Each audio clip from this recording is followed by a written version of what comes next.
Good morning student. आज हम लोग क्लास 9th के का second chapter motion in one dimension पढ़ेंगे। मोशन इन वन डायमेंशन में फर्स्ट जो हेडिंग है वो है फिजिकल क्वांटिटी। तो इससे पहले वाले लेसन में हम लोग यूनिट पढ़े, drive unit, fundamental unit and the physical quantity की भी उसी रेफरेंस में थोड़ा बहुत जानकारी लिए थे।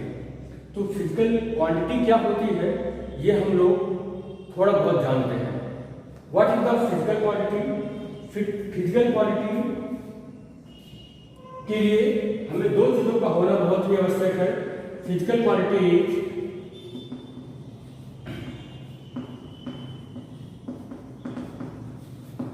First magnitude of the measurement. जो मैग्नीट्यूड है, magnitude into unit. Two things are very important for the any physical quantity.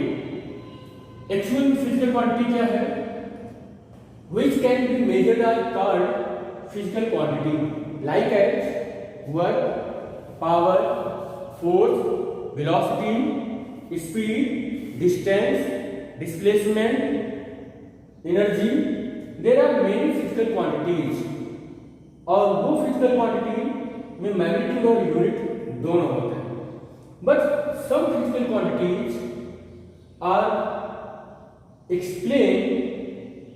जब ऐसे कुछ फिजिकल क्वांटिटी को एक्सप्लेन किया जाता है तो कुछ उसमें बेसिक डिफरेंसेज आ जाते हैं। वो बेसिक डिफरेंस यहां पर बताया जा रहा है कि physical quantity there are two type. One is scalar and other is vector physical quantity. Then scalar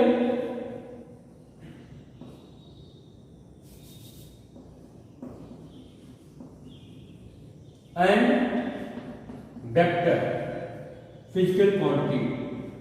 Scalar क्या होता है बेटा?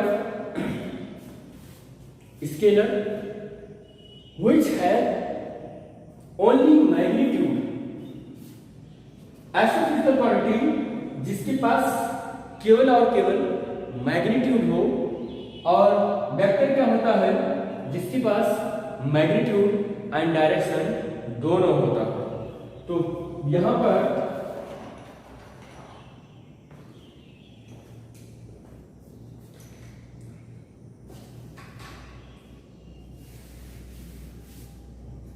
Next heading scalar.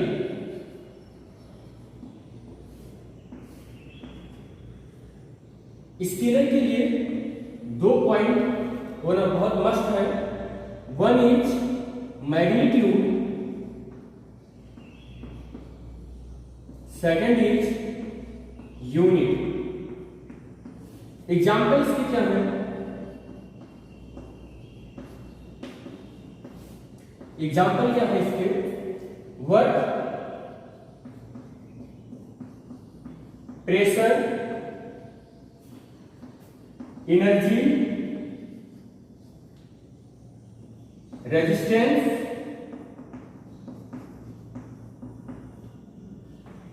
Speed,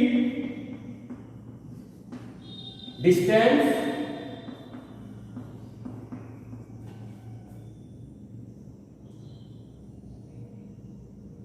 specific heat,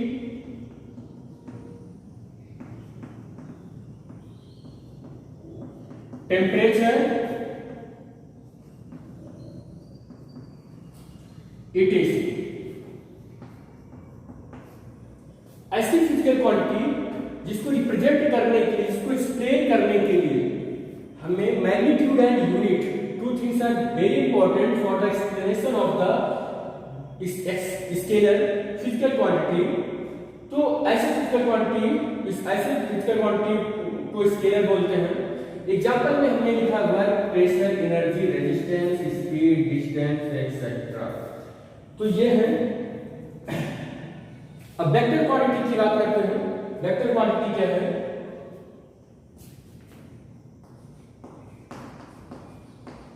vector scalar को रिप्रेजेंट कैसे करेंगे बेटा? तो रिप्रेजेंटेशन ऑफ स्केलर, तो रिप्रेजेंटेशन ऑफ स्केलर में हम मोस्टली किसी भी फिजिकल क्वांटिटी को जिस वर्ड से रिप्रेजेंट करते हैं, W जैसे वर्क है तो वर्क को W से रिप्रेजेंट करते हैं, रेजिस्टेंस R है, ऐसे उस वर्ड से सिंपलीफाई कर देंगे उसको।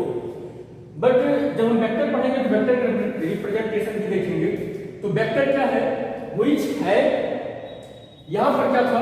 Only magnitude,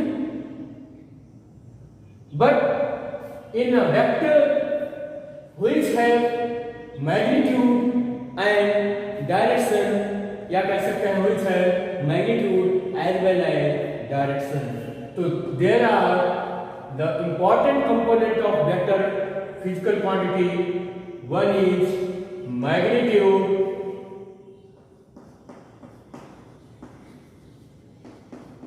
second unit, and third is direction.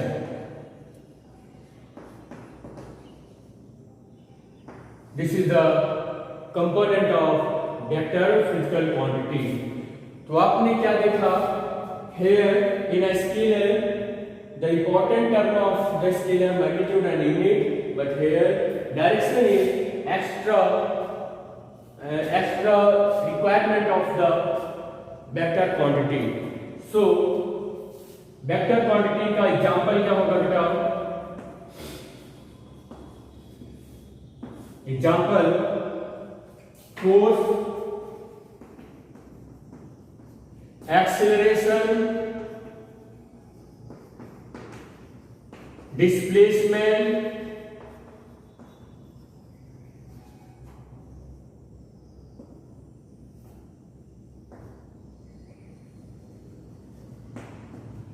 etc.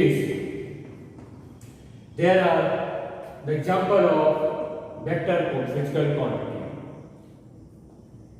यहां पर एक एग्जांपल के थ्रू हम बताना चाहेंगे बेटा, force is a vector quantity.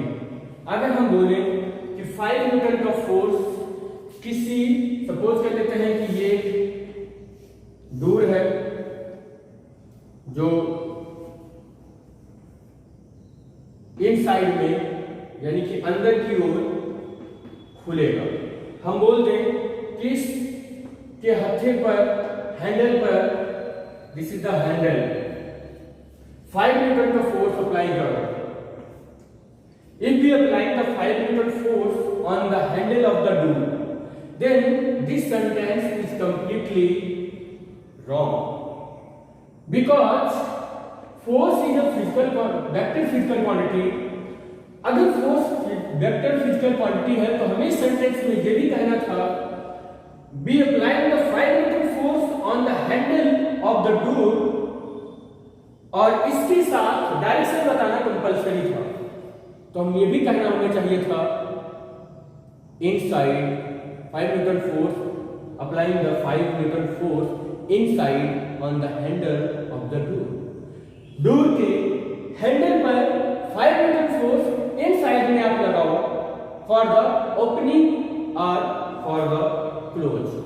ठीक है, ओपन करने के लिए या क्लोज करने के लिए हमें इसमें डायरेक्शन बताना कंपल्सरी था। तो ऐसा फिजिकल क्वांटिटी बेटा जिसमें हमें magnitude, unit and associated the direction, तीनों चीजों की रिक्वायरमेंट हो, तीनों चीजों को बताना पड़े, that is called vector quantity. Vector quantity को रिप्रेजेंट कैसे करते हैं? सपोज कर लेते हैं फोर्स है, तो फोर्स अब वेक्टर है तो इसके ऊपर एक एरो लगा देंगे। जिस किसी भी फिजिकल क्वांटिटी के ऊपर ऐसे एरो दिखेगा आपको, उसे हम बोलेंगे वेक्टर क्वांटिटी। एरो क्या शो करता है? एरो एक डायरेक्शन को शो करता है। Here arrow is show that the direction of physical quantity. तो फिजिकल क्वांटिटी के एरो को शो करता है। तो इस तरीके से एक्सीलरेशन है, acceleration is represent that in the symbolic word small a, और अगर ये फिजिकल क्वांटिटी में वेक्टर है तो हम एरो से रिप्रेजेंट कर सकते हैं बेटा। If displacement is represented with word s, then in the representation of the vector form like this, इस तरीके से हम रिप्रेजेंट करेंगे।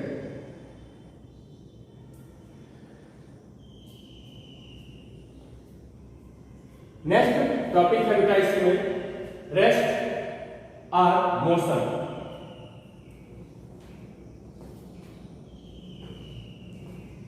रेस्ट और motion, what is the rest position and motion position.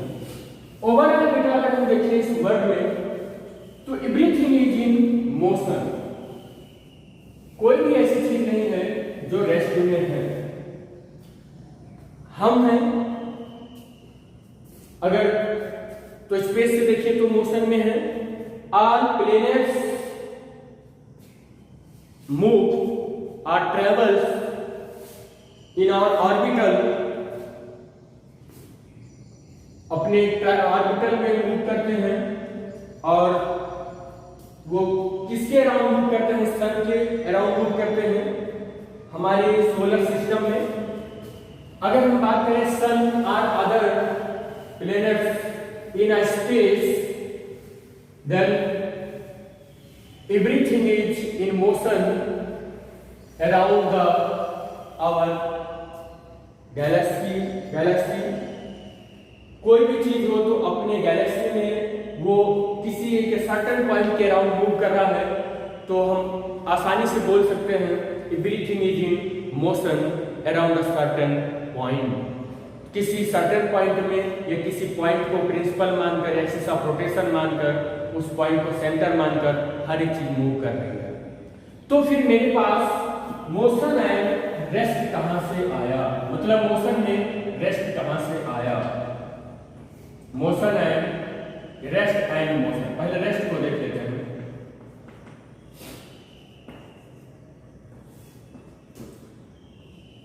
हम अर्थ के सरफेस पर हैं और कोई मेरे पास खड़ा है, मेरा मित्र है या कुछ कोई है, तो वो अगर चल रहा है तो ये बोल सकता है या बोल देता है सिंपली कि यू आर इन रेस्ट, आप रेस्ट में हो, आप आराम कर रहे हो। बट अगर कोई स्पेस से देखे तो मैं उसे हमेशा मोशन में देखूंगा। तो अगर एक ही प्लेनेट पर एक ही फ्रेम ऑफ रेफरेंस में कोई एक है व्यक्ति और उस फ्रेम ऑफ रेफरेंस में कोई एक ऑब्जेक्ट स्टे है, कोई एक ऑब्जेक्ट चल रहा है, तो उसके रेफरेंस में आप किसी को बोल सकते हो कि he is a motion, she is a motion, it is a motion, it is a rest, it is in a rest, तो आप ऐसे बोल सकते हो। बट सच्चाई क्या है इस स्पेस की, इस वर्ड की, यूनिवर्स की? Everything is in motion. Rest क्या है, इस वर्ड को हम आइडेंटिफाई करेंगे। A body which cannot be change our position with respect to time, जो बॉडी टाइम के रिस्पेक्ट में अपनी पोजीशन को चेंज नहीं कर पाएगी, that is called rest position. But इसके लिए अजम्पशन क्या होना चाहिए? A body stationary are stay in a same frame of reference. जहां पर भी हम कंपेरिजन कर रहे हैं वो सेम फ्रेम ऑफ रेफरेंस में हो। ऐसा ना हो कि हम ऐसा है कि स्पेस में है और बोल रहे हैं कि अर्थ के सरफेस पर कोई चीज है और वो रेस्ट में है, वो रेस्ट में नहीं, because earth is rotate around the sun in our orbital. तो जब अर्थ पूरा रोटेट कर रहा है अपने ऑर्बिटल में, तो हम रेस्ट में कैसे?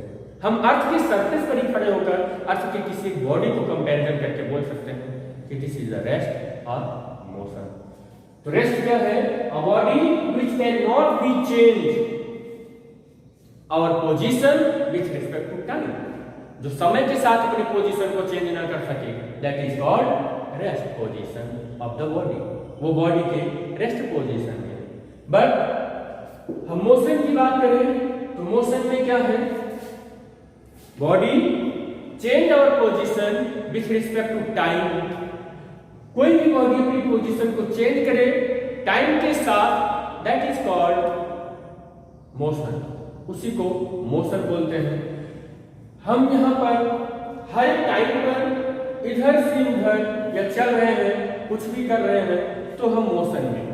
बट हम पास पास दो ऑब्जेक्ट को रखें और बोले कि एक चल रहा है, एक मोशन में है, तो वहां पर इस चीज को लागू करता है कि वो एक ही फ्रेम ऑफ रेफरेंस में है।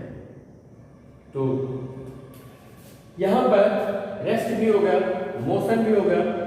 एक्चुअल में बेटा हम जिस स्टैंडर्ड में है, यानी कि 9th स्टैंडर्ड, और जिस चैप्टर को पढ़ रहे हैं उस चैप्टर का नाम है मोशन इन वन डायमेंशन, और मोशन को कैटेगरी में डिवाइड किया गया इन द कोऑर्डिनेट सिस्टम, यानी कि एक्स वाई जेड एक्सिस को लेकर। तो देयर आर 3 टाइप मोशन जो है,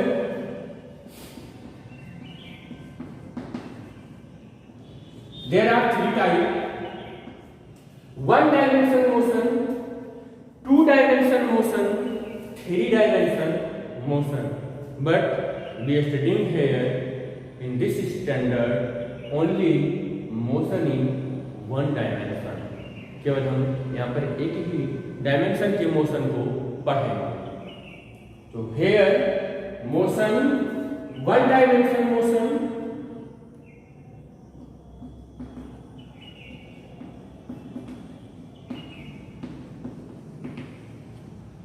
to dimension motion,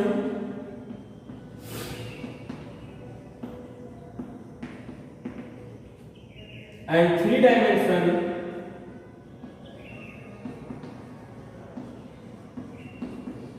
motion. 1 dimensional motion क्या है? कोई भी बॉडी टाइम के साथ बेटा वो या तो एक्स एक्सिस या वाई एक्सिस या जेड एक्सिस, तीनों में से किसी एक ही एक्सिस में मोशन करे। When a body moves along the straight line path, its motion is said to be 1 dimensional motion. It is also called motion in a straight line or rectilinear motion। हम यहाँ पर straight line motion of a straight line path समझते हैं। इसका सीधा सा word है कि if a body moves with time along a x-axis और y एक्सिस, कोई भी बॉडी सपोज कर ले रहे हैं, एक बॉडी है वो t टाइम में यहां पर पहुंचता है, t टाइम में यहां पर पहुंचता है 0 से, सपोज कर लेते हैं x डैश पोजीशन पर। तो t टाइम में केवल एक ही एक्सिस पर चल रहा है, that is called 1 dimensional motion. If this body is travel और journey along the y axis में अगर ये बॉडी जाता और t टाइम लेता, सपोज कर लेते हैं यहां पर, तो ये भी स्ट्रेट लाइन मोशन होता या रेक्टिलिनियर होता। सपोज कर लेते हैं यहां पहुंच गया है y डैश पोजीशन पर इन t टाइम में, t टाइम कहां से चल रहा है बेटा? 0 से। This is the x axis. And next suppose कर लेते हैं कि कोई बॉडी चलना स्टार्ट करता है इस एक्सिस में, that is called Z axis, 0 से चलना स्टार्ट करता है, और टी टाइम में वाई एक्सिस, एक्स एक्सिस। तो कोई भी बॉडी एक्स वाई जेड तीनों एक्सिस में टाइम के साथ, कोई भी बॉडी टाइम के साथ तीनों एक्सिस में से किसी एक ही एक्सिस में चल पाए तो उसे रेक्टिलिनियर मोशन बोलेंगे, या स्ट्रेट लाइन पाथ बोलेंगे, या बोल सकते हैं 1 डायमेंशनल मोशन। अब 3D स्पेस में ये आपको लग रहा होगा कि this is the X Y component में, ये बॉडी यहां एक्स वाई कंपोनेंट में चल रहा है, नहीं बेटा, B creating here 3D। If a body is start or motion along the x-axis with respect to time, अगर टाइम के साथ अगर x एक्सिस में जा रहा है तो केवल x एक्सिस में ही जाए, y एक्सिस में जा रहा है तो टाइम के साथ केवल y एक्सिस में ही जाए, और z एक्सिस में अगर वो जा रहा है बॉडी तो टाइम के साथ केवल जेड एक्सिस में ही जाए। तो तीनों एक्सिस में से किसी एक एक्सिस में ही टाइम के साथ अगर वो अपनी जर्नी को कंप्लीट करता है, that is called one dimensional motion. Here यहां पर हम क्या वन डायमेंशनल मोशन ही पढ़ेंगे, but to dimensional motion and three dimensional motion भी होता है। तो टू डायमेंशनल मोशन क्या होता है एंड थ्री डायमेंशनल मोशन क्या होता है, ये देखते हैं।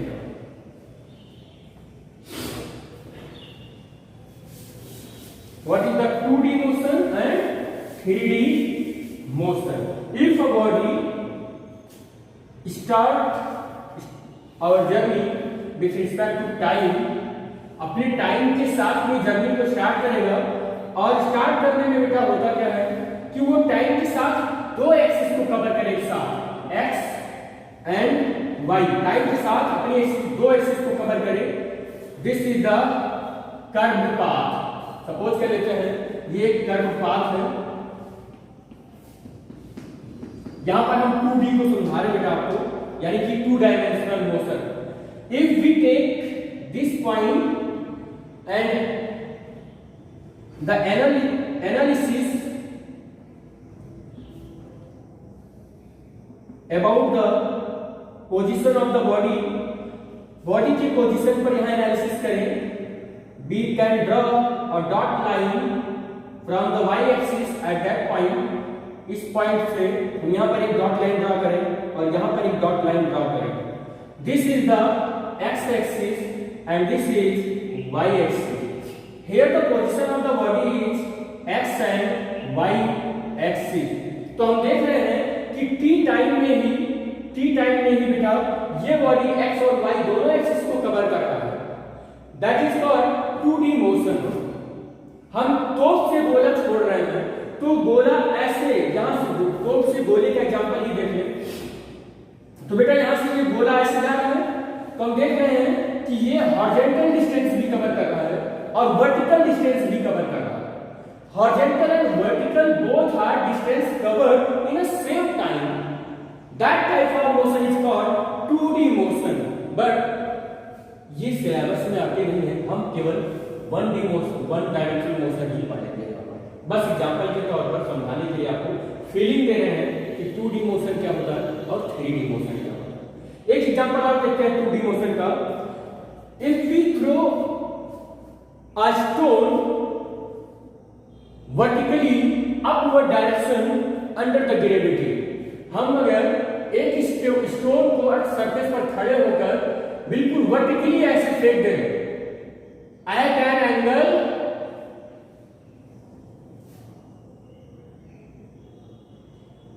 90 degree from the earth surface से 90 डिग्री पर फेंक दें,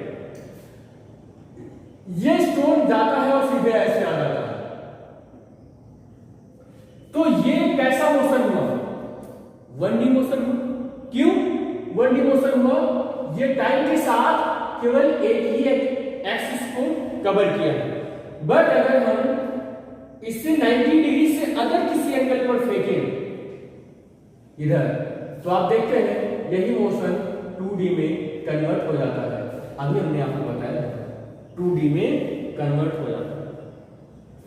तो धनुष से एरो यानी बाण का छोड़ देना 2D मोशन का एग्जांपल है, तोप से गोले का छोड़ देना 2D, यानी कि हम ऐसा बोल सकते हैं covered path, curve path example है 2D का। 3D क्या होता है? थोड़ा सा तबीयत नहीं प्रॉब्लम। 3D motion. अच्छा 2D में क्या एक्स वाई प्लेन नहीं हो सकता है? नहीं बेटा, इस टाइम में उसके पास कोई भी दो एक्सिस हो सकता है, एक्स वाई हो सकता है, वाई जेड भी हो सकता है, जेड एक्स भी हो सकता है, इनमें से कोई एक कोऑर्डिनेट हो सकता है टी टाइम में। बट अगर 3D की बात करें तो 3D में एक ही टाइम में वो तीनों एक्सिस पर वो डिस्टेंस ट्रैवल करेगा। In T time a body is travelled, तो यहां पर एक्स वाई जेड भी हो सकता है और वाई जेड एक्स भी हो सकता है और जेड एक्स वाई भी हो सकता है। एक ही टाइम में ये तीन एक्सिस को कवर करेगा, तो ऐसे मोशन को हम 3D मोशन बोलेंगे। अब 3D मोशन में क्या होता है, for example all motion of object in a space, space में किसी ऑब्जेक्ट का जो मोशन होता है वो 3D होता है। ठीक, तो ये 3D का हो गया। अब हम लोग वन डायमेंशनल मोशन का रिप्रेजेंटेशन देख लें। वन डायमेंशनल मोशन क्या है? वन डायमेंशनल मोशन को बेटा हम सिंपली स्ट्रेट लाइन से ड्रॉ करते हैं। वो एक स्ट्रेट लाइन है, रेक्टिलिनियर मोशन है, और मोस्टली हम एक्स एक्सिस के अलाउंग रिप्रेजेंट कर देते हैं। एक्स एक्सिस के अलाउंग रिप्रेजेंट कर देने का सिंपल सा एक लॉजिक ये है कि हम लोग रेक्टिलिनियर मोशन में अधिकतर ये देखते हैं कि जब भी हम ट्रैवल करते हैं तो वो अर्थ सरफेस पर ही करते हैं, तो अर्थ सरफेस को मोस्टली हम लोग एक्स पॉजिटिव एक्सिस के रेफरेंस में ही ले लेते हैं। तो हम आगे इसमें वन डायरेक्शनल मोशन में जब कहीं कहीं पर भी हम डायरेक्शन को शो करेंगे तो मोस्टली एक्स एक्सिस के रेफरेंस में ही ले लेंगे। ऐसा कंपलसरी नहीं है बेटा, बस एक एजम्पशन है मेरा कि अब हम आगे जो कुछ भी पढ़ेंगे एक्स एक्सिस में ही ले लेंगे। अगर आपको प्रॉब्लम होगा तो कमेंट में लिखिएगा, हम वाई और जेड एक्सिस के रेफरेंस में लेकर भी इस मोशन को, वन डायरेक्शनल मोशन को पढ़ा देंगे आपको। ठीक है, distance, the total length of the path through which a body moves is called the distance traveled by it. The distance traveled by a body depends on the path and followed by the body. यहाँ पर का distance जो है वो actual में होता क्या है, ये तो बेसिकली डेफिनेशन है। तो कोई भी बॉडी सपोज कर लेते हैं पोजीशन ए से और पोजीशन बी में जाता है in T time, position A से बी में जाता है। Here this is the total length of the path of the body from A to B. तो ए से बी में जो बॉडी जाता है उसके बीच जो total length of the path है दैट इज कॉल्ड डिस्टेंस। यहां पर डिस्टेंस क्या होगा, डिस्टेंस बिटवीन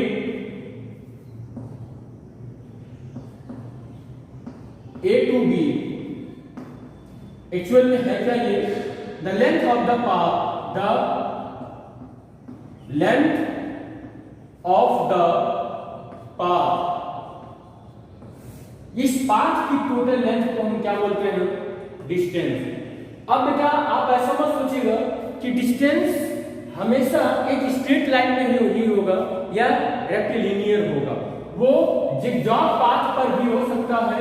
अब जिगजॉग पाथ क्या होता है, सपोज कर लेते हैं मार्केट में आप साइकिल चला रहे हैं, बाजार में आप जा रहे हैं, गलियों में आप दौड़ रहे हैं, तो वो पाथ जिगजॉग पाथ हो सकता है। और ऐसे जब आप मूव कर रहे हो तो यहां पर आपका total length of the path क्या होगा, डिस्टेंस होगा। अब लेंथ ऑफ द पाथ क्या होगा, ये आपने डेफिनेशन में एक चीज और लिखा है, the distance travelled bye a body depends on the path followed by the body.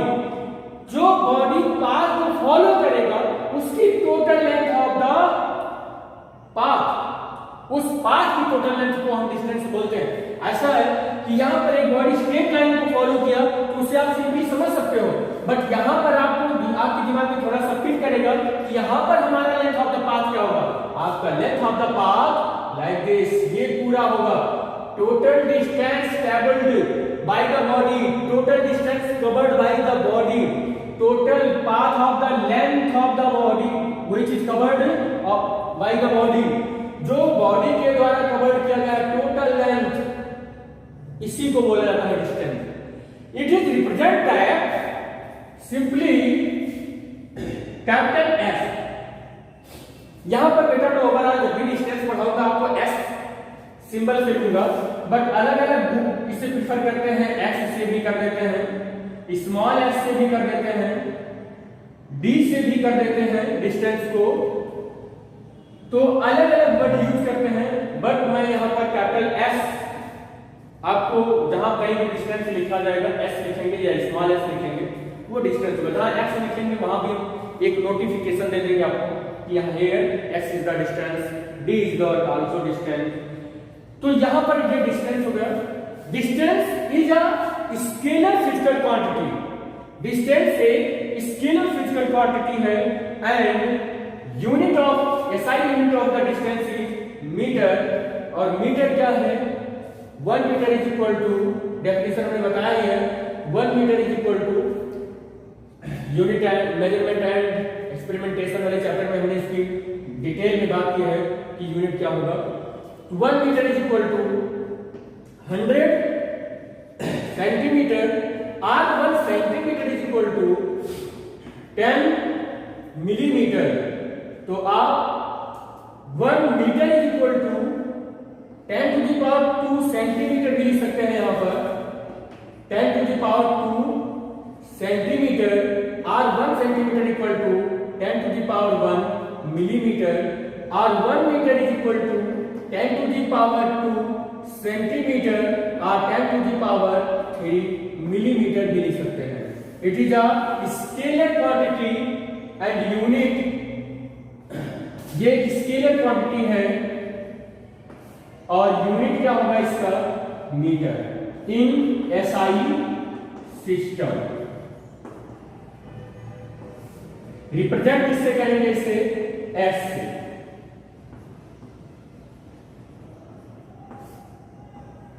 represented by capital S. This is the overall distance. अब डिस्टेंस में एग्जाम्पल अगर लेना है तो हम लोग डेली बेसिस में जो चलते हैं मार्केट में, इधर उधर गलियों में घूमना, ये डिस्टेंस है। और नेक्स्ट इसी के टर्म में डिस्प्लेसमेंट। बच्चा लोग, what is the displacement? The shortest distance between 2 points is known as displacement. वो shortest distance दो पॉइंट के बीच में जो किसी बॉडी के थ्रू ट्रैवल की गई हो, कवर की गई हो, that is called displacement. तो next heading displacement.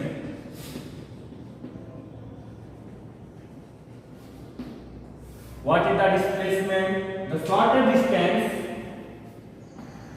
The shorter distance between 2 points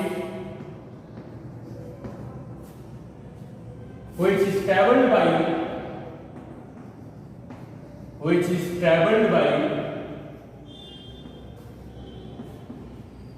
the any object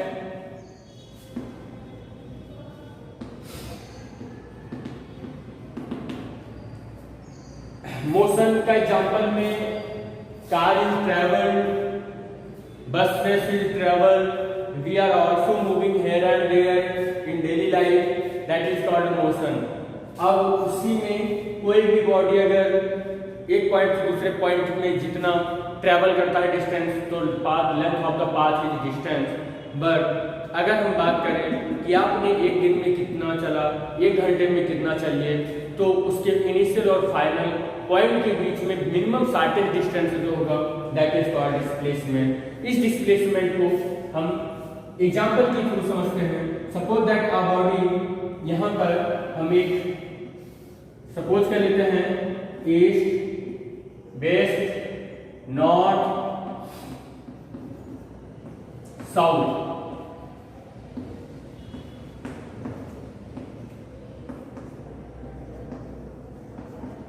ये हमारे पास ये डायरेक्शनल सिंबॉलिक रिप्रेजेंटेशन है जो बता रहा है, वो ग्राफिकल रिप्रेजेंटेशन है जो बता रहा है ये नॉर्थ है, ये वेस्ट डायरेक्शन है, और एक साउथ है और एक ईस्ट है।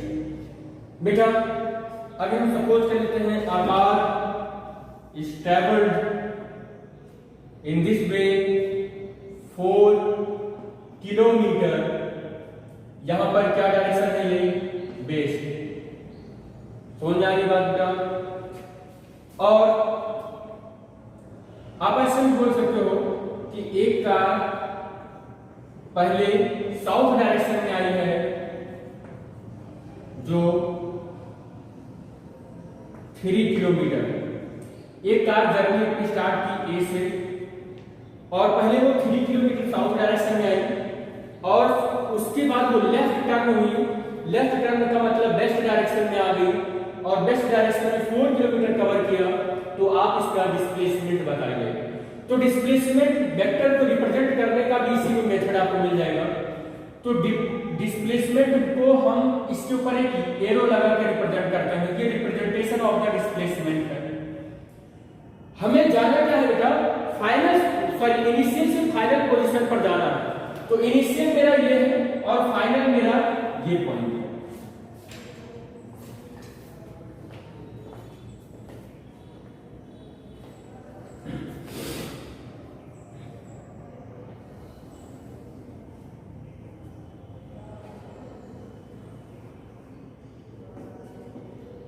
Initial position,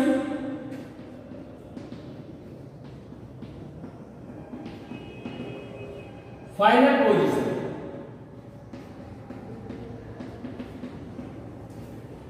The shortest distance between the initial and final position which is traveled by the body or object is known as the displacement। तो यहां से इनिशियल से फाइनल पर आए और यहां पर हमने देखा कि दिस इज द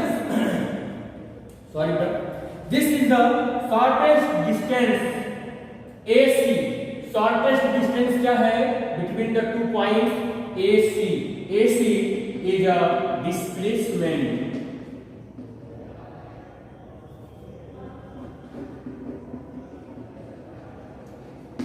डिस्प्लेसमेंट, और अगर ये डिस्प्लेसमेंट है तो इसे S से अगर रिप्रेजेंट करते हैं, ये सपोज करते हैं AC से ही रिप्रेजेंट करते हैं, तो इस पर एक वेक्टर लगा देंगे। Here arrow is represent that the direction of the displacement, कि डिस्प्लेसमेंट का डायरेक्शन लिखा हुआ है फाइनली। तो यहां पर एरो इसीलिए लगाया जाता है। तो ये आपका एक कह सकते हैं डिस्प्लेसमेंट वेक्टर का रिप्रेजेंटेशन का। एक और एग्जांपल लेते हैं। सपोज क्या लेते हैं कि आपने यहां एक पॉइंट से अपना मोशन स्टार्ट किया और आप नॉर्थ डायरेक्शन, यहां पर वेस्ट डायरेक्शन में आप 6 किलोमीटर गए इस वे में, फिर आप ईस्ट में चले गए, सपोज करते हैं 6 किलोमीटर, फिर यहां 2 किलोमीटर, कहां पर आए आप, साउथ और ईस्ट में। ये है आपका साउथ, ईस्ट और ये वेस्ट। फिर आप पता चला कि साउथ में 5 किलोमीटर गए, साउथ में 5 किलोमीटर गए आप, फिर आप 1 किलोमीटर ईस्ट में आ गए, 1 किलोमीटर ईस्ट में आ गए, तो आप अपना डिस्प्लेसमेंट बताइए। तो ये यहां पर डिस्प्लेसमेंट कैसे आप बताएंगे, the distance between initial and final point, the shortest distance between initial and final point। और इनिशियल से फाइनल पर आया है तो वेक्टर आपको फाइनल पर ही लगाना होगा। दिस इज द डिस्प्लेसमेंट, यही आपका डिस्प्लेसमेंट होगा बेटा। डिस्प्लेसमेंट ए, अगर इसका नाम दे दें A B C D E, तो डिस्प्लेसमेंट AE। और एरो, एरो क्या बता रहा है कि हम A से E पर आएंगे। This is the direction of displacement. Displacement is a vector physical quantity. क्या है बेटा, ये वेक्टर फिजिकल क्वांटिटी है और वेक्टर फिजिकल क्वांटिटी के पास 3 रिक्वायरमेंट के ऑप्शन होते हैं। वेक्टर फर्स्ट मैग्नीट्यूड होना चाहिए, सेकंड यूनिट होनी चाहिए, and third is very important term of the vector physical quantity, क्या होना चाहिए, डायरेक्शन।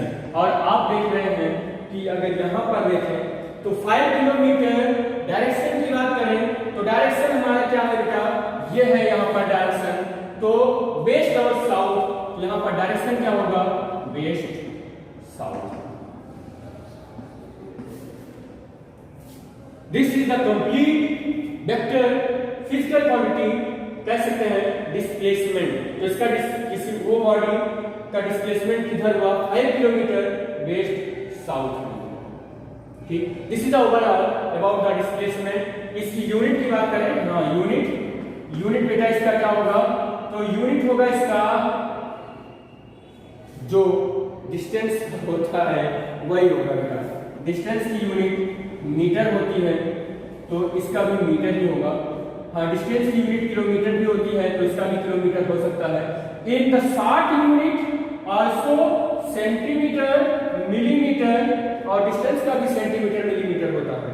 तो ये बिग यूनिट, ये स्मॉलर यूनिट है। यहाँ पर यूनिट ऑफ डिस्प्लेसमेंट बेटा आप हम लोग देखें कि डिस्टेंस में और डिस्प्लेसमेंट में क्या सिमिलरिटीज है और क्या उसमें डिफरेंस है। तो एक को लिखते हैं डिस्टेंस और यहां पर लिखते हैं displacement.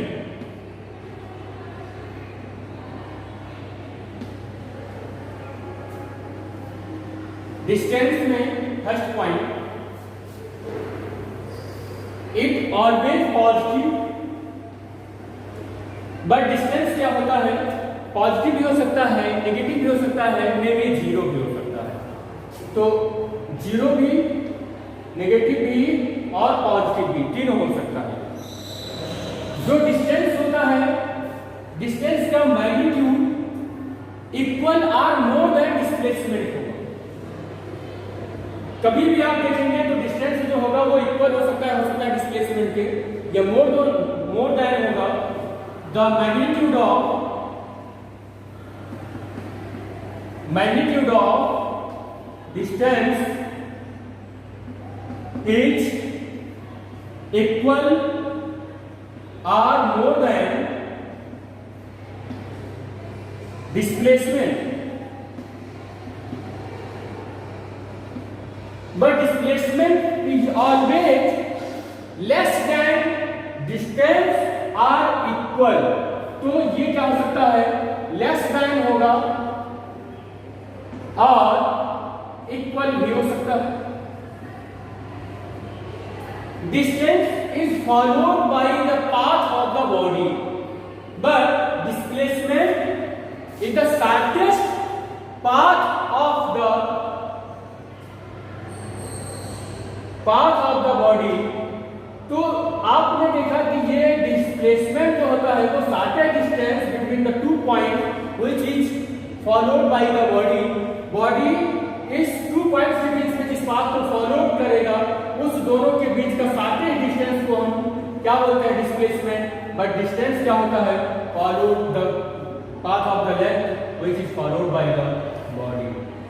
It has only magnitude, इसके पास केवल मैग्नीट्यूड होगा, but it has magnitude as well as direction. इसके पास मैग्नीट्यूड एंड डायरेक्शन दोनों का होना कंपलसरी है।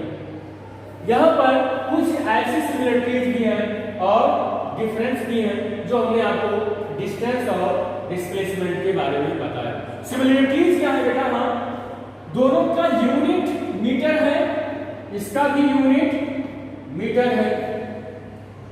और डिफरेंस में हमने बताया है कि ये स्केलर है और ये वेक्टर है। ये फॉलोड बाय द पाथ और ये क्या है, ये पाथ के द्वारा फॉलो किया जाता है, ये लेंथ ऑफ द पाथ होता है। और ये shortest distance between the two points which is covered by the body. Speed क्या है बेटा, स्पीड सिंपली तो डेफिनेशन हम लोग जान ही लेंगे। स्पीड होता क्या है, how fast, we know that how fast body is moving. कोई भी बॉडी कितनी तेजी से जा रहा है, ये उस बॉडी के रेफरेंस में जो फिजिकल क्वांटिटी बताता है दैट इज कॉल्ड स्पीड। तो स्पीड जनरली हमें क्या बताता है, the body is how fast moving. अब डेफिनेशन की बात करें तो the rate of change of distance is known as speed. Speed is equal to, जो फार्मूला होता है, speed is equal to distance upon time. बेटा एक चीज आपको फिजिक्स में बहुत अच्छे समझना होगा, रेट क्या होता है, जब भी हम किसी ऐसे फिजिकल क्वांटिटी के बारे में पढ़ेंगे जो उस बॉडी का पोजीशन बता दे, उसकी सिचुएशन बता दे, तो उस वहां पर रेट का रिफरेंस हमेशा टाइम से लेंगे आप। तो हमें यहाँ पर उस बॉडी की पोजीशन ही चाहिए जो बॉडी मूव कर रही है। तो जब भी रेट की बात करेंगे तो rate of change of distance with time बोल सकते हैं, या हम रेट का रिफरेंस टाइम से ऑटोमेटिकली अपने दिमाग में रख सकते हैं। तो what is the speed? Speed यहाँ पर we know how fast the body is moving, कोई भी बॉडी कितनी तेजी से निकल रही है, दैट इज कॉल्ड स्पीड। और अब उसकी फिजिक्स में डेफिनेशन क्या होगी? The rate of change of distance with respect to time is known as speed. Speed बेटा is equal to distance upon time. In general में स्पीड को हम u से भी रिप्रेजेंट कर देते हैं और v से भी रिप्रेजेंट कर देते हैं, और डिस्टेंस को हम s से रिप्रेजेंट करते हैं, टाइम को t से रिप्रेजेंट करते हैं। Speed is a scalar quantity. Scalar क्या होता है बेटा? Which has only magnitude and unit, no need of direction. Direction की कोई भी नीड नहीं होती है। That is called speed and scalar quantity. Unit क्या होगी इसकी? Unit is metre upon second. How to know? कैसे जानेंगे किसकी यूनिट मीटर अपॉन सेकेंड है? Speed is a rate of change of the distance with respect to time. Here the formula of the speed, distance upon time. Distance is measured in a SI system in meter, and time in a SI system second. So unit is meter upon second, meter upon second.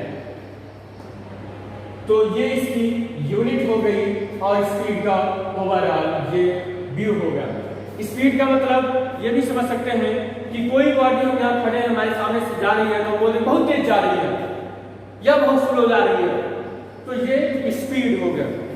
Basically speed को दो category में divide किया गया।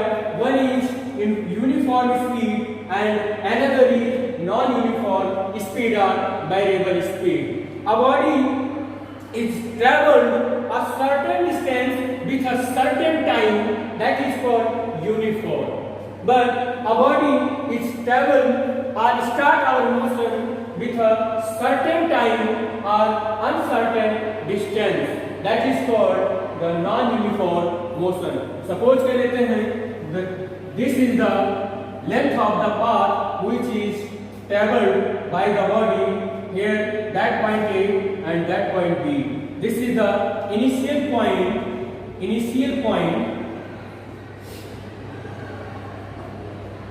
This is the final point. Initial point से बेटा ये car start करता है और सपोज कर लेते हैं नंबरिंग करना है 0, 1, 2, 3 एंड 4, और यहाँ से ये डिस्टेंस ट्रैवल करने में 2 सेकेंड, 2 सेकेंड, ये बेटा हमारा एज्यूमशन है कि 2 सेकेंड हम यहाँ पर एज्यूम कर रहे हैं, and 2 second. That type of motion of the body is known as uniform motion because the distance of 0 to 1, 0 और 1 के बीच में suppose कर लेते हैं this distance is in kilometre, then आप देखिए 0 to 1 kilometre, a certain distance traveled by the body a certain time, certain distance traveled by the body a certain time. हर एक time पर सेम टाइम में वो distance travel हो रही है, same distance, that is called uniform. But we can take another example. This is the total length of the body A to B and this distance 0, 1 kilometer, 2 kilometer, 3 kilometer and 4 kilometer. ये distance है 4 kilometre, और ये distance travel करने में body को 1 second लग रहा है, और इसे ट्रैवल करने में 3 सेकेंड, इसे 2 सेकेंड, इसे 5 सेकेंड, और इससे सॉरी, तो यहाँ पर आपने देखा कि जो सेम डिस्टेंस वही सेम डिस्टेंस बट टाइम यहाँ डिफरेंट है, तो that is called non uniform और वेरिएबल स्पीड। तो ये हो गया आपका ओवरऑल व्यू, नॉन यूनिफॉर्म क्या है और यूनिफॉर्म क्या है। अब यूनिफॉर्म का एग्जांपल क्या है, एरोप्लेन जब चलती है उसका एग्जांपल यूनिफॉर्म है, ट्रेन जब चल रही है यूनिफॉर्म है, या अपनी स्पीड को फिक्स करके कहीं पर चला रहे हैं वो यूनिफॉर्म है। बट बाजार में दौड़ना, गलियों में साइकिल का चलाना, रुक रुक कर चलना, ये नॉन यूनिफॉर्म है। तो नॉन यूनिफॉर्म और यूनिफॉर्म स्पीड ये हमने देखा। In the case of the body moving with non uniform speed and be specified there the instantaneous speed and the average speed. हम बेटा यूनिफॉर्म और नॉन यूनिफॉर्म को पढ़ते हैं तो देखते हैं कि स्पीड नॉन यूनिफॉर्म में कुछ अलग अलग बिहेव दे देता है। जैसे वहां पर क्लासिफाई करते हैं तो दो तरीके की वेलोसिटी निकल कर आती है, एक इंस्टेंटेनियस स्पीड निकल कर आती है, एक instantaneous speed and the average speed. What is the instantaneous speed? किसी सर्टेन पॉइंट पर, बहुत शार्ट टाइम पर, एटलीस्ट पर टाइम पर उस बॉडी का स्पीड क्या है ये जो बताता है, that is called instantaneous time. हम ये बोल सकते हैं कि t इक्वल टू 0 से बिगर बट 0 के बिल्कुल पास इस टाइम पर किसी भी बॉडी का जो स्पीड बता दे, that is called instantaneous speed. Instantaneous speed, instantaneous speed क्या होता है? Distance travelled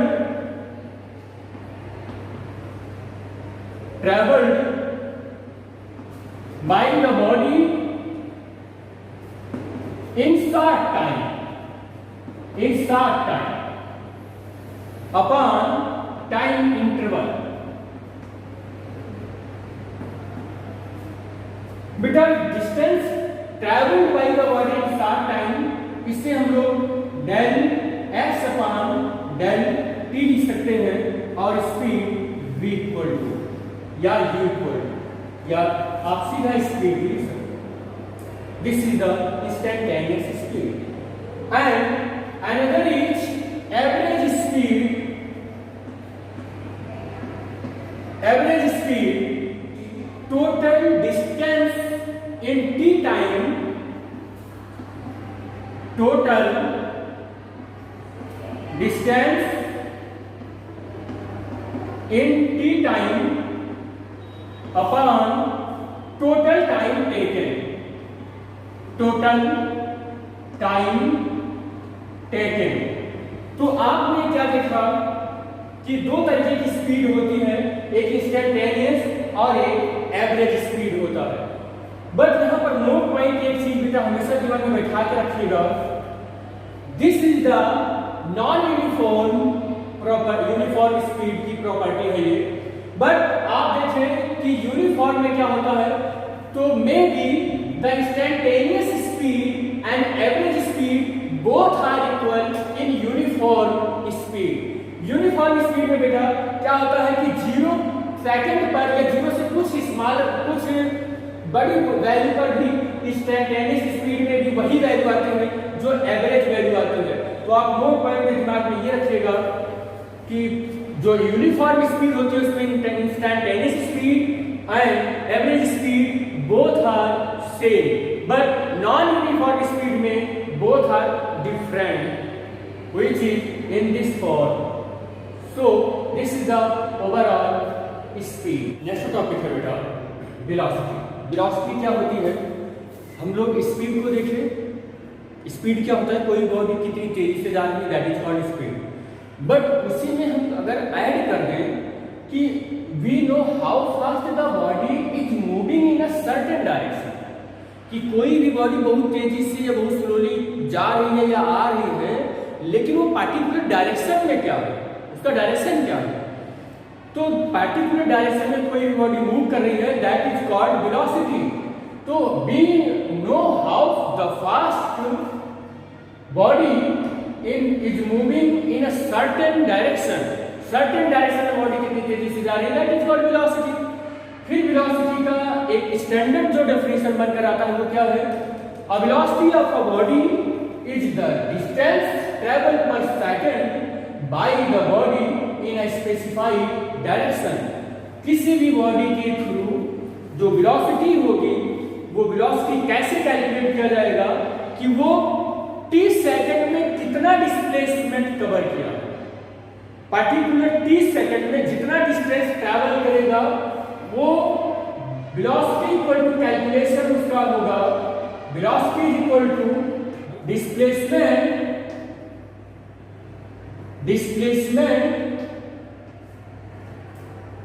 distance travel per second.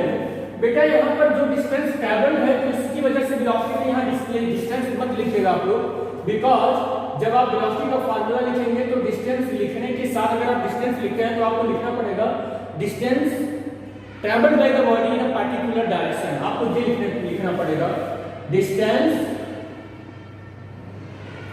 Travelled by body in particular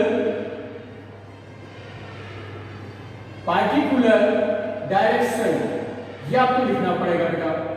but अगर हम distance travelled by the body in a particular direction ना लिखकर हम लिख दें velocity is equal to displacement upon time, because of the distance travelled by the body in particular direction वो displacement ही होता है। तो velocity is equal to displacement upon time is a common formula of the velocity. तो यहां पर thus the ratio of change of displacement of the body which time is called the velocity।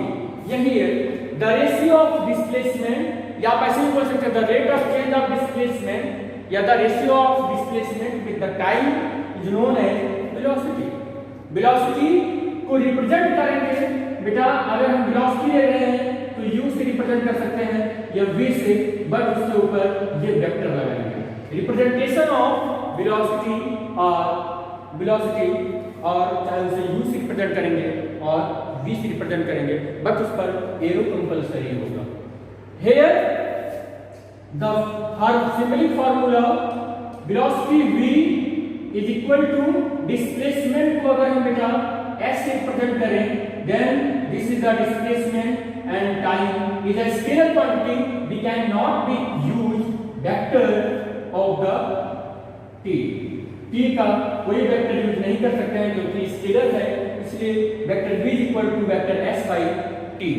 Here the unit of the velocity s is the displacement and unit of the displacement is meter, and here in this formula t is the time and unit of the time is second, so for unit of the velocity is meter per second। it is a scalar vector quantity। कैसा quantity है ये? Vector quantity. तो यहाँ पर ये पूरा total speed की बात हुई। it is the numerical equation to the displacement of the body in 1 second। अगर हम बात करें कि if the time is equal to 1, then vector v is equal to vector s in this form। Here the velocity of a body is equal to the displacement which is traveled by the body in 1 second। Once again, here the velocity of a body is equal to the displacement traveled by the body or distance traveled by the body in a certain direction in 1 second। ठीक है बेटा, तो आप ये भी definition आप लिख सकते हैं कि velocity is equal to the, अच्छा बोल दे रहा हूं बेटा, आप लोग नोट कर लीजिएगा। Velocity is equal to the distance travelled by the body in a certain direction in 1 second. तो 1 सेकंड में बॉडी के द्वारा जो डिस्टेंस ट्रैवल किया जाएगा सर्टेन डायरेक्शन में, दैट इज कॉल्ड वेलोसिटी। तो वेलोसिटी का ये ओवरव्यू है। फिर आता है कि वेलोसिटी भी देखा गया there are two types, one is the uniform velocity and another is non uniform velocity. What is the uniform velocity? If the body travel equal distance in a particular direction in equal intervals of the time, the body is said to be the moving with the uniform velocity. क्या होगा uniform velocity? Here uniform velocity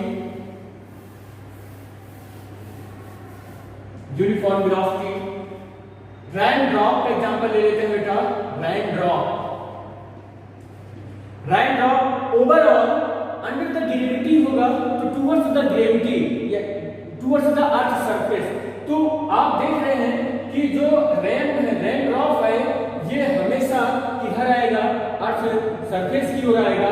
here direction is present so we can use this is the velocity. ये velocity है but कैसी velocity है तो हम लोगों ने देखा कि ये कैसा चलता है, एक यूनिफॉर्म वेलोसिटी उससे चलता है. नोट पॉइंट ये है कि ये भी एक यूनिफॉर्म वेलोसिटी से कुछ टाइम के लिए नहीं होता है, बिकॉज जब ये गिरना स्टार्ट होता है तो sometimes for the some time velocity will increase, velocity बहुत तेजी से इंक्रीज करता है, but after some time the velocity of the rain drop is maintained by the gravitational acceleration and the viscous force और thrust इसकी वजह से balance हो जाएगा. और जब ये बैलेंस हो जाएगा बेटा तो ये एक यूनिफॉर्म स्पीड से चलेगा. तो example of the uniform velocity free from under the gravity, rainfall और rain drop free fall under the gravity. इसका हाँ ये उसके बाद फिर आता है next non uniform velocity or variable velocity. If a body moves unequal distance in a particular direction in equal intervals of the time, or it moves equal distance in equal intervals of the time, but if the direction of the motion does not remains the same, then the velocity of the body is said to be the variable. Example के through से समझते हैं. Suppose that this is a circle, ये circle है बेटा और इस circle में suppose that this is the center. अब ये बॉडी ये स्टार्ट किया चलना, इस पॉइंट पर हम देखें तो ये डायरेक्शन होगा, इस पॉइंट पर ये डायरेक्शन होगा. डायरेक्शन कैसे पता करते हैं बेटा, जिस भी पॉइंट पर किसी भी बॉडी का डायरेक्शन आपको कैलकुलेट करना होता है, सर्कुलर पाथ है तो उस पर एक टेंजेंट ड्रॉ कर लेते हैं. टेंजेंट का जो डायरेक्शन होगा that is the direction of the velocity in a circular path of a body. Then this is here the direction of the body is in this way. यहाँ पर आप देख रहे हैं, इसको यहाँ पर ड्रॉ कर लें. यहाँ पर देख रहे हैं आप टाइम, अगर यहाँ से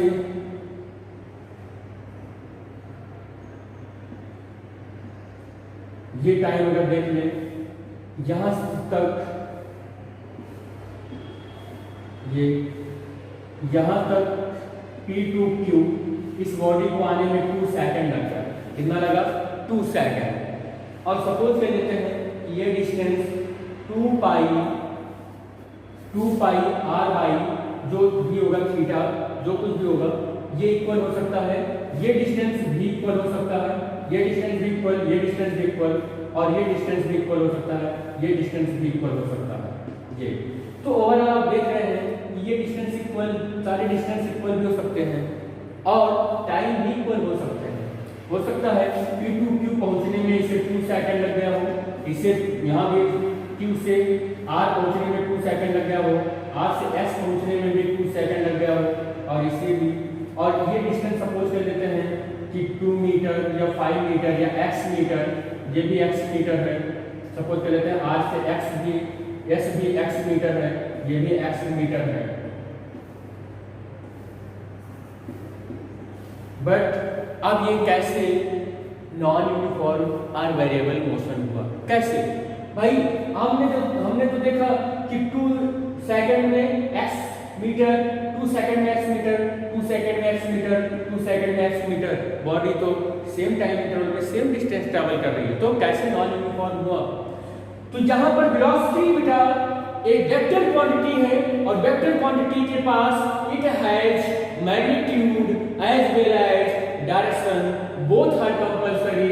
सो we seen that the direction of the particles in a circular path at a point P like this, इस वे में है, and this point in this way, at this point in this way, and at this point in this way. So we conclude here these observations, the direction of the body will change at the different point. तो यहाँ पर हम लोगों ने क्या देखा कि different point पर direction of the particles of the circular path are different.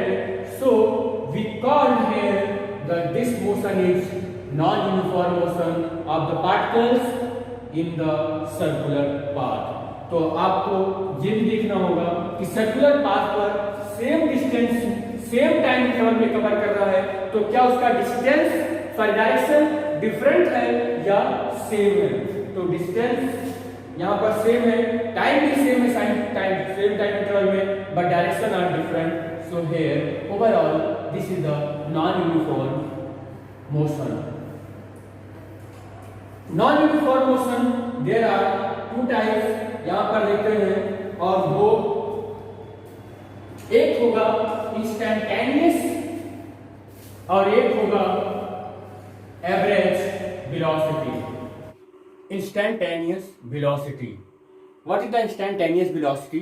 वो 60 से 60 टाइम जिस पर बेटा किसी पार्टिकुलर पॉइंट पर उस बॉडी की स्पीड वो पार्टिकुलर डायरेक्शन में हो, चेंज ना हो. ऐसा 60 टाइम जिस पर कोई भी पार्टिकल्स की स्पीड यूनिक हो, बदले ना, चेंज ना हो. तो ऐसे टाइम पर जब कभी भी किसी बॉडी की अगर हम स्पीड कैलकुलेट करते हैं तो वहां पर वो in the sense of displacement में वेलोसिटी होता है.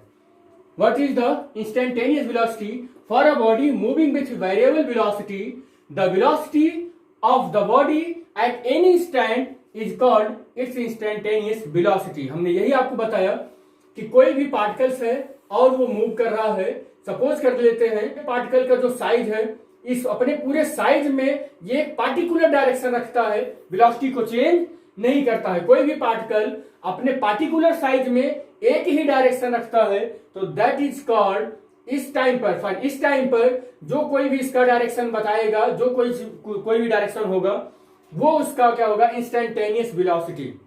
यहां पर इसकी speed in the sense of displacement, या कह सकते हैं इसकी velocity in the sense of velocity, ये क्या हो जाएगा? Instantaneous velocity. इंस्टेंटेनियस वेलोसिटी क्या होता है? Distance travelled in a sufficient small time.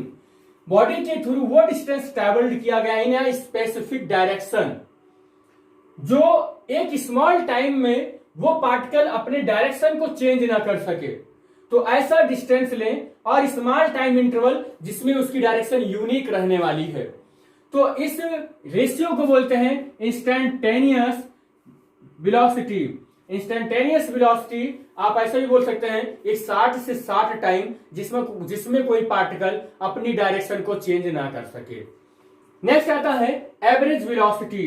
Average velocity, if the velocity of the body moving in a particular direction change with the time, that is called average velocity. If the velocity of a body moving in a particular direction, किसी particular direction में body जितनी बार अपने velocity को change किया है, उन सब का एवरेज आप कैलकुलेट कर लो. वो एवरेज जो आएगा वो बोला जाएगा average velocity is equal to displacement upon total time taken by the body. What is the similarities of speed and velocity? तो स्पीड में और वेलोसिटी में सिमिलरिटीज क्या है और डिफरेंस क्या है? तो एक और वेलोसिटी, एक और स्पीड को लिखते हैं और एक और हम वेलोसिटी को लिखते हैं.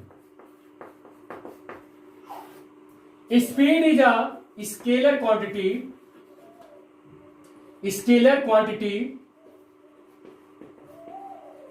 but velocity is a vector quantity.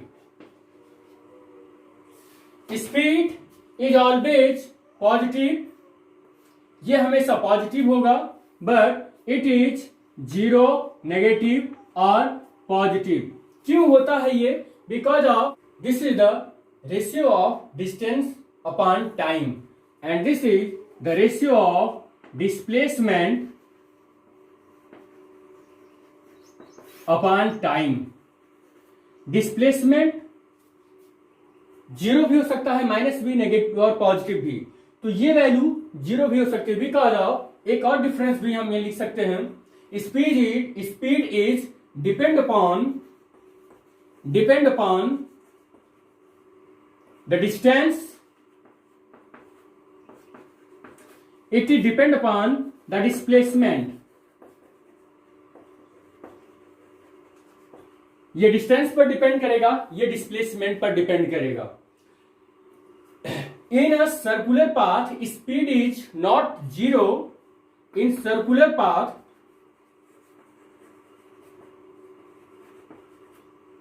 speed does not zero. In a circular path, speed does not zero, but it is zero, negative or positive. But it is आप ऐसे भी लिख सकते हो, in a circular path for one round. तो in a circular path for one round does not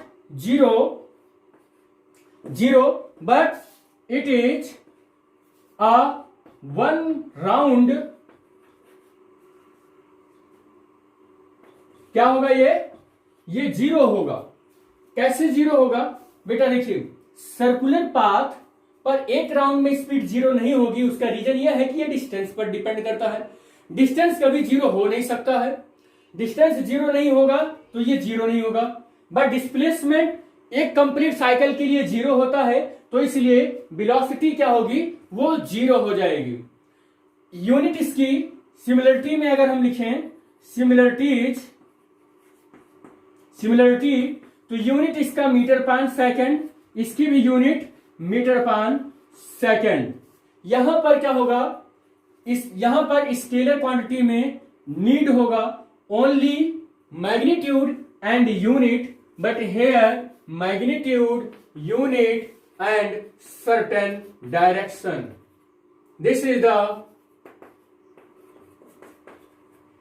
the difference between the speed and velocity. Acceleration and retardation. बेटा, acceleration क्या है और रिटार्डेशन क्या है? हम सिंपली अपने मार्केट में या अपने स्ट्रीट में, गलियों में इधर उधर जाते हैं तो क्या देखते हैं कि हमारी जो मोशन है वो एक कांस्टेंट मोशन नहीं होती है। या हम बस में ट्रैवलिंग करें तो भी हमारी एक कांस्टेंट मोशन नहीं होती है। It always change time to time, क्योंकि हम ऐसा तो हो नहीं सकता है कि हम जिस रोड पर चल रहे हैं उस पर कोई और ना आए, उस पर कोई ब्रेकर ना हो या कुछ ना हो। हाँ, ऐसा हो सकता है कि 2, 4, 6 किलोमीटर तक हम यूनिफॉर्म स्पीड में चल सकें। तो जब कभी भी हमारी स्पीड इंक्रीज होती है तो हम उसे बोल देते हैं कि that is called acceleration. Velocity के वैल्यू को बढ़ना बोल देते हैं एक्सीलरेशन, और वेलोसिटी की वैल्यू को घटने को बोल देते हैं रिटार्डेशन। एक्चुअल में जो एक्सीलरेशन और रिटार्डेशन है वो क्या शो करता है कि वेलोसिटी कितनी चेंज हो रही है। वेलोसिटी कितनी चेंज हो रही है। If velocity will increase then we called this is accelerated body. If the velocity will decrease then we will called the body is retardation या रिटार्डेड। तो यहां पर हम एक्सीलरेशन की बात कर रहे हैं, और एक्सीलरेशन में हमने 1-2 एग्जांपल भी देखा कि अगर हम बिजी मार्केट में बस से जाएं, साइकिल से जाएं, तो हम देखते हैं कि हमारी स्पीड कंटिन्यूअसली बढ़ती है, घटती है, बढ़ती है, घटती है। तो ये इंक्रीज हुआ तो बोल देंगे एक्सीलरेशन, डिक्रीज हुआ तो retardation. Motion of a planets also accelerated in our orbital of और भी एग्जांपल अपने डेली लाइफ में देख सकते हैं। फार्मूला ऑफ द एक्सीलरेशन क्या होता है? एक्सीलरेशन इज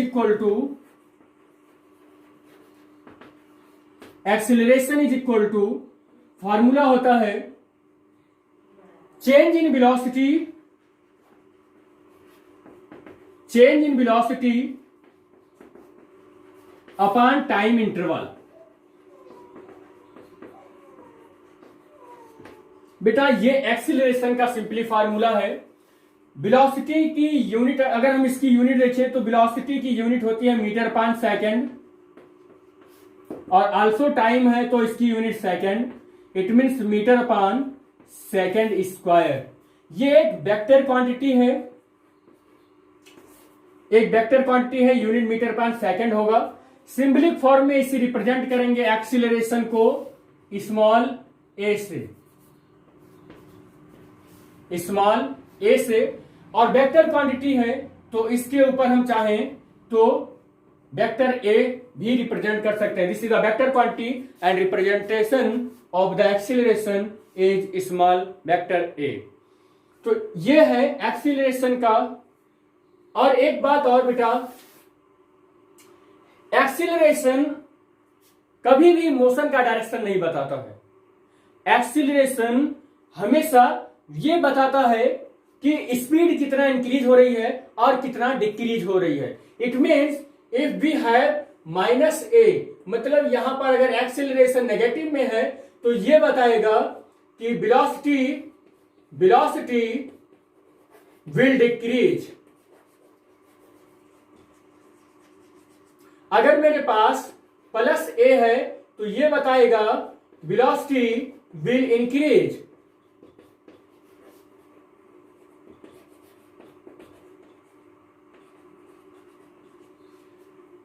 तो यहां पर ओवरऑल कंक्लूजन क्या निकल कर आता है कि एक्सीलरेशन कभी भी मोशन का डायरेक्शन नहीं बताता है।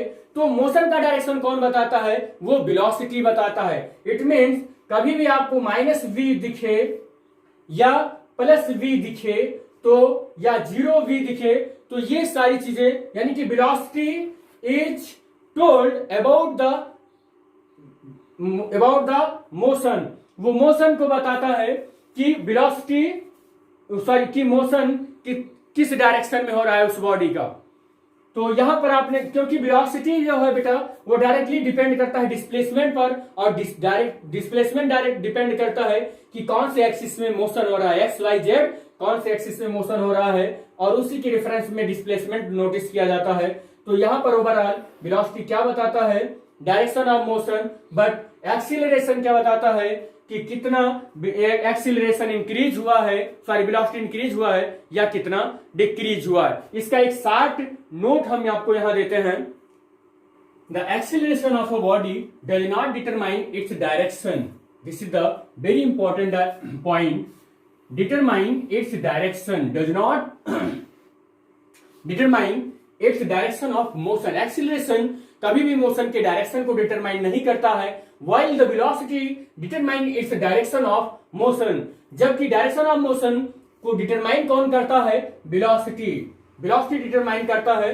तो फिर इसके सामने, एक्सीलरेशन के सामने प्लस माइनस का सिंबल क्यों लगता है, वेलोसिटी के आगे प्लस माइनस का सिंबल क्यों लगता है या क्या बताता है, ये हम लोग देखते हैं।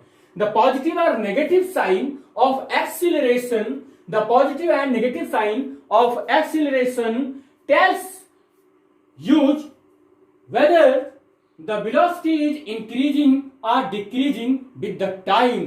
फिर क्या बताता है ये जो positive and negative sign acceleration के सामने लगता है, फिर क्या बताता है ये बताता है कि वेलोसिटी हमारी कितनी इंक्रीज हो रही है या कितनी डिक्रीज हो रही है। If velocity will be increasing then we tells about the velocity acceleration is increase. If negative, अगर हमारा एक्सीलरेशन नेगेटिव है तो हम बोल सकते हैं कि here body retarded. Then whereas the positive or negative sign of the velocity tells the direction of motion। हम यहां पर जबकि ये पढ़ते हैं कि पॉजिटिव या नेगेटिव साइन वेलोसिटी की ये बताती है कि डायरेक्शन ऑफ मोशन किधर है, बट एक्सीलरेशन के सामने जब भी पॉजिटिव और नेगेटिव लगता है तो ये शो करता है कि वेलोसिटी कितनी इंक्रीज हो रही है या कितनी डिक्रीज हो रही है। uniform acceleration. The equal change in the velocity take place in an equal interval of time.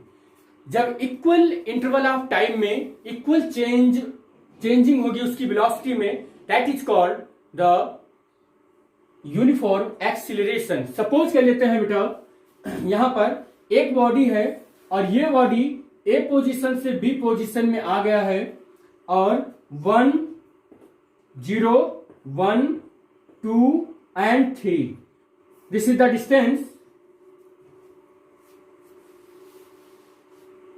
इस डिस्टेंस की इसमें देखिए वेलोसिटी क्या है, तो velocity equal to displacement upon time और 1/1 is equal to 1 metre upon second. यहां पर कैलकुलेट करके देखें तो displacement 2 - 1 it means 1 by time 1 is equal to 1 metre upon second है. यहां पर वेलोसिटी देखें तो अगेन आएगा 1 मीटर पर सेकेंड. तो देख रहे हैं कि हर एक टाइम इंटरवल में जो वेलोसिटी है वो सेम आ रही है, वेलोसिटी सेम आ रही है. तो equal change in velocity take place in equal time interval that is called the uniform acceleration. But यही क्या हो, if change in velocity is not same. Suppose कर लेते हैं कि ये डिस्टेंस 2 सेकेंड में ट्रेवल करता तो बाई 2 और यहां पर कितना हो जाता 0.5 मीटर पर सेकेंड. तो आपने देखा if the change in velocity is not same in the same time interval of the time, तो आपने देखा कि सेम टाइम इंटरवल में सेम डिस्टेंस नहीं है या same distance in different time interval में है, that is called the variable acceleration. और वेरिएबल एक्सीलरेशन यही शो करता है कि कोई पार्टिकुलर डिस्टेंस कई पार्टों में अगर डिवाइड किया जाए तो वहां पर एक पार्ट में जो टाइम ले रहा है दूसरे पार्ट में भी उतना ही टाइम ले, तीसरे पार्ट में भी उतना ही टाइम ले.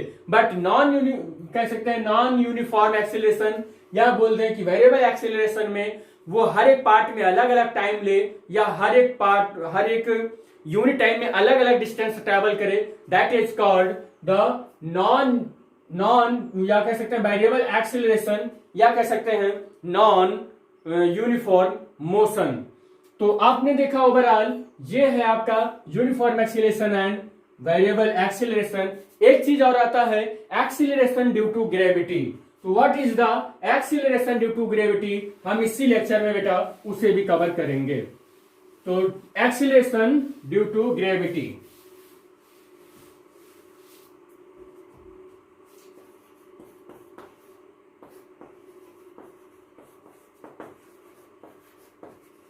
Due to gravity. बेटा हाँ एक एग्जांपल उसमें छूट गया मुझसे बताने में, ये यूनिफॉर्म एक्सीलरेशन में.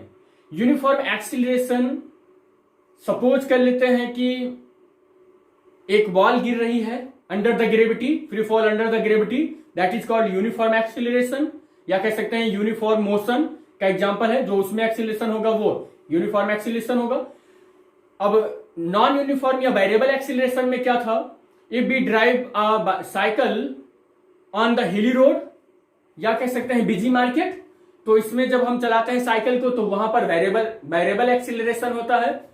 तो अब आते हैं इस टॉपिक पर एक्सीलरेशन ड्यू टू ग्रेविटी. कोई भी मोशन हो बेटा free from under the gravity, जिसमें ग्रेविटेशनल फोर्स वर्क करे. जैसे हम इस एक बॉडी को यहां पर रख दिए और यहीं पर रखा रह गया, ये वो एक अलग चीज है. लेकिन अगर हम किसी भी बॉडी को किसी हाइट पर ले जाकर छोड़ दें, वहां पर उसको रुकने के लिए कोई भी बेस ना दें, तो वो क्या करेगा, गिरना स्टार्ट हो जाएगा एक यूनिफॉर्म स्पीड से. तो इस मोशन को बोलेंगे that is called the motion under the gravity. इस मोशन को बोलेंगे मोशन अंडर द ग्रेविटी. और इसके गिरने में जो एक्सीलरेशन लग रहा है that acceleration is called acceleration due to gravity. इसे स्मॉल जी से रिप्रेजेंट करते हैं, ये स्मॉल जी से रिप्रेजेंट करते हैं.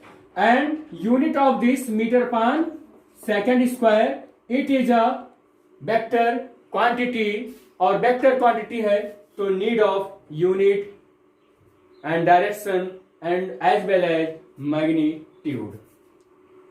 When a body falls freely under the gravity, the acceleration produced in the body due to the earth gravitational attraction is called the acceleration due to gravity.